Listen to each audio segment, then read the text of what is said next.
Hello, and welcome to Time About the Movies Flashback. Yes, I know, we have had a very off schedule with the way that we've been doing this. It's been every other week, and I'm sorry for that. Things just got in the way, and I was even debating whether or not I should even continue this until after I'm done with the original Time About the Movie show, but we're here now. I'm going to try to go back to a regular schedule here again, and plus, there's no point of really doing that since we're already midway through 1986 already, so yeah, I'm going to try my best to get a new episode here every Friday or Saturday, depending on what time you're watching this. Mostly it's going to be Saturday morning by the time you're watching it, but I digress. Let's go ahead and let's just get right to it. We'll take a look at the films of August 22nd, 1986, and we have a couple of horror movies, notable horror films, and then a couple that weren't that great. A couple of films that weren't great, but let's start off with the biggest of the new releases, which really isn't saying a whole lot, because this was not a very solid weekend for movies in general. Texas Chainsaw Massacre 2. 13 years ago, it began. And ever since, people have lived with the fear that on any lonely road, on any moonless night, in any quiet shadow, the terror could return. Toby Hooper's Texas Chainsaw Massacre, Part 2. Start Friday at a theater near you. Coming this fall on CBS. No joke, that's literally the guy who did most of the CBS promos back in the 1980s when, you feel like you're watching them talk about this movie, and then the next promo is going to be like, then on Dallas, or Falcon Crest, or The Twilight Zone, or whatever show was on during the 1980s. But this is, of course, a sequel to the original Texas Chainsaw Massacre, and it's directed once again by Toby Hooper as part of the 3-picture deal he had with the Cannon Group. And this one here, you have Vanity Stretch Brock, a radio host who is victimized and abducted by Leatherface and his cannibalistic family. Meanwhile, L.T. Boo Lefty Enright, the uncle of Sally and Frank Hardestreet, both prior victims of the family, hunt them down. Now, the big thing with this movie is that it is more of a comedy than it is a horror movie in general. I mean, there's literally a poster that is making a parody of The Breakfast Club, and so for some people, that may have kind of hurt the film in the long run here. The movie didn't get the best reviews overall. It was largely, according to Wikipedia, due to its emphasis on black comedy and gore, which departed from the film's approach that featured minimal violence, low-budget verite style, and an atmosphere to build tension and fear, which, yeah, I kind of easily agree with that. Like, that movie works because it is a much smaller scale movie. It's a film that's not really supposed to be, it's more of a movie that has a unique style to it. This one feels like, because they have a bigger budget overall, even though it's Canon Films, they feel like there's a sense of, let's go ahead and distance ourselves from what we worked the first time around. You make the same mistake that Megan 2.0 just did last summer, where, they took this movie that was that was an over-the-top but fun horror comedy and turned it into more of a sci-fi comedy, and it failed miserably on that front there. It was a bad movie, and I think people honestly saw what they were trying to do here and said, yeah, this just doesn't have the same ebb and flow as Texas Chainsaw Massacre 1 does. But then again, when you see what happens after this movie, this one's probably the lesser of the bad Texas Chainsaw Massacre movies. I mean, when you have to compare it to stuff like Leatherface and at least the Return of the Texas Chainsaw Massacre has Matthew McConaughey and Renee Zellweger, and the 2003 remake was the closest one to go back to what made the original one work in general. But then you have The Beginning, Texas Chainsaw 3D, Leatherface 2017, and then the 2022 remake. It's just kind of like, yeah, this one's not looking as bad as you think it would be, but it's nowhere near as good as the first Texas Chainsaw Massacre movie. So there you go. That's all you got to say about that one. So let's go ahead and move on to another one of the notable releases this weekend. Farrah Fawcett starring in the revenge thriller Extremities.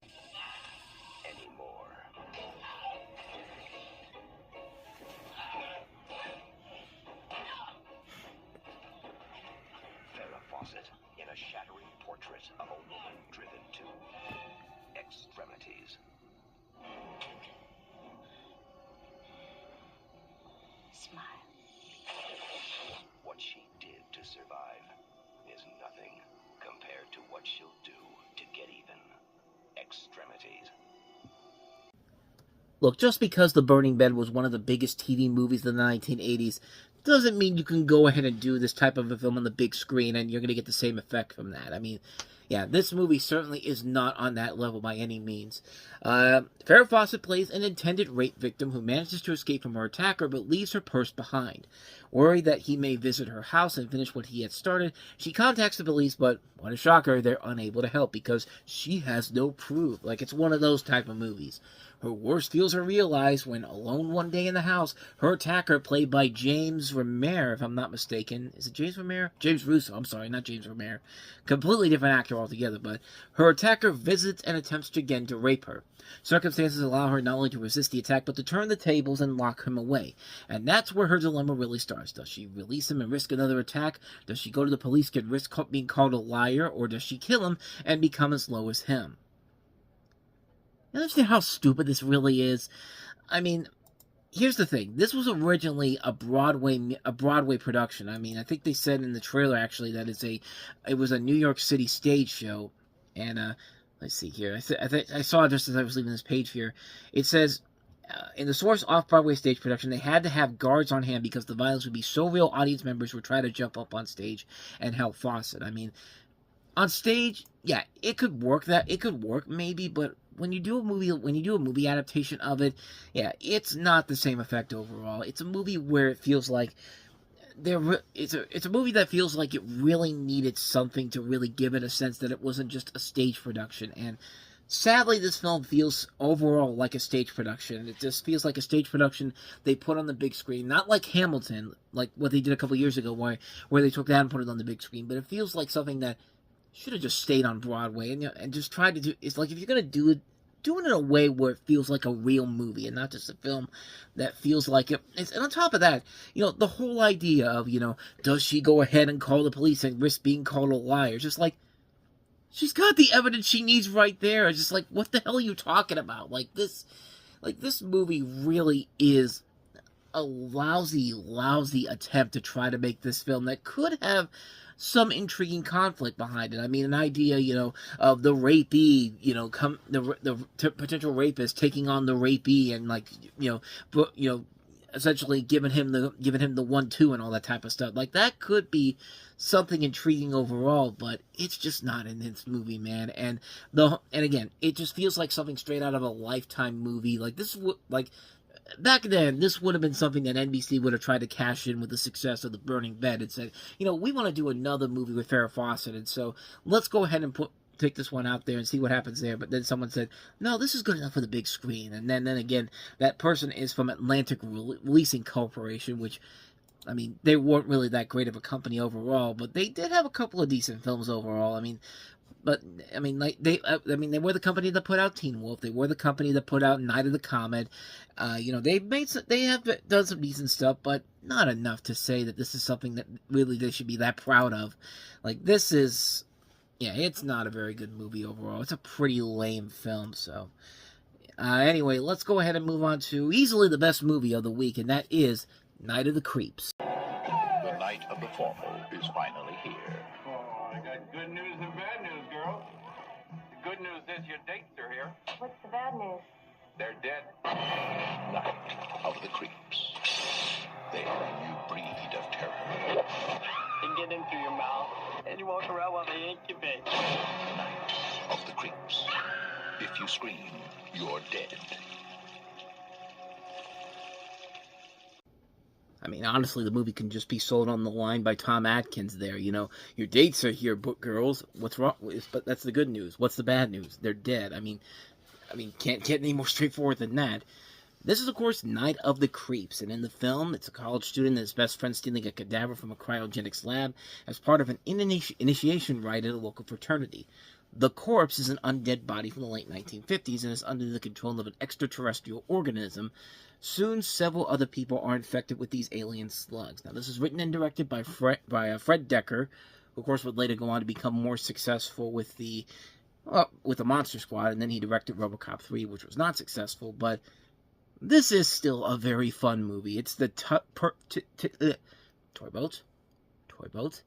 It's the definition of a B movie that is so not going to be appreciated in its time, but will find life through, video cassettes and video store releases and be seen on USA's Up All Night, because that's exactly what happened. And yeah, it deserved every single bit of it, because yeah, it is definitely a film that probably would not play straightforward to a regular audience, movie-going audience, but will find life later on down the road, and rightfully so, because it is a fun film overall. So not much more to say about it. Night of the Creeps is pretty awesome. So let's go ahead and move on to our last film that we have here, and that is Touch and Go.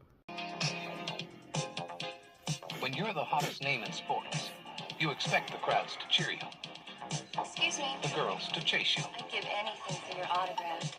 and the world to love you. What you don't expect is a kid to mug you, and then his mother to attack you. Shut up! So, what did you do? You tried to mug me. He tried to mug you. Yeah. Sir, he's 4 feet tall. Michael Keaton has a family full of problems, and the family isn't even his. You're a mess. Financially, professionally, socially, and emotionally, a mess. He's got a kid who won't behave. You participated in a felony. You should be in the slammer. He's got a woman who won't give up. Oh, excuse me. I'm looking forward to Friday. He's got trouble that won't go away. Oh, you're real tough. I'll tell you about tough, Dan.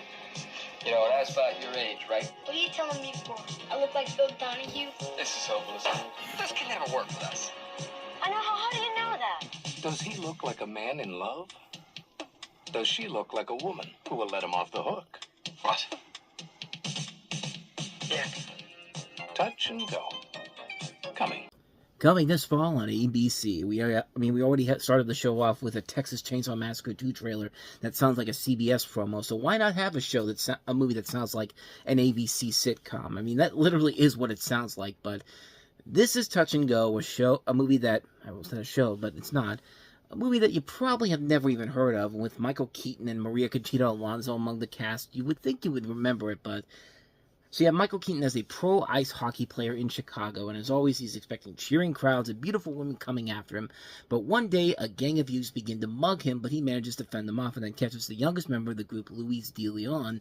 He then gives Louis a ride home and meets the boy's mother, a Hispanic woman named Denise. And after a fight, Bobby moves on with his life, but then he and Denise begin to fall for each other, and Louis eventually becomes close friends with the hockey player. Louis, I don't know for certain because I have not seen this movie. And like I said, the trailer didn't really sell me on it overall. It did literally seem like a movie that was supposed to be like an ABC TV pilot. But the only thing I remember notably about this movie is the fact that it was actually the first movie Siskel and Ebert reviewed for their nationally syndicated show, Siskel and Ebert at the Movies, in '86 when they moved over from Tribune to Disney. And they actually gave it a thumbs up. So it gives me a little bit of a confidence boost to maybe check it out one day. But other than that, though, I've never heard anybody ever say anything about you should actually check it out. But it's a movie with Michael Keaton and Maria Conchita Alonso in a romantic comedy that was originally filmed in '84, was supposed to come out in '85, and then got shelved because Universal sold it to TriStar. Yeah, it's a movie that definitely can go one of two ways. It can either be a movie that's really good and very underrated, or a movie that probably deserves to be left off to the side. But I don't know. Maybe one day I'll definitely check it out if I can find a copy of it somewhere. But not much more to say about that one. Touch and Go. And so with all that said, that wraps up another episode of Time About the Movies Flashback, and we have some pretty good movies coming up on the next episode for August 15th of '86. We have Jeff Goldblum in The Fly with Gina Davis and from director David Cronenberg, John Candy in Armed and Dangerous, the original Hannibal Lecter movie Manhunter, and The Boy Who Could Fly. So at least 4 movies that have at least some hope of being good, so we'll check them out next time. Thanks for watching, and if you enjoyed this, please go ahead and hit that like button, subscribe button, notification button, and with all that said, I'll see you guys next time. Until then, take care.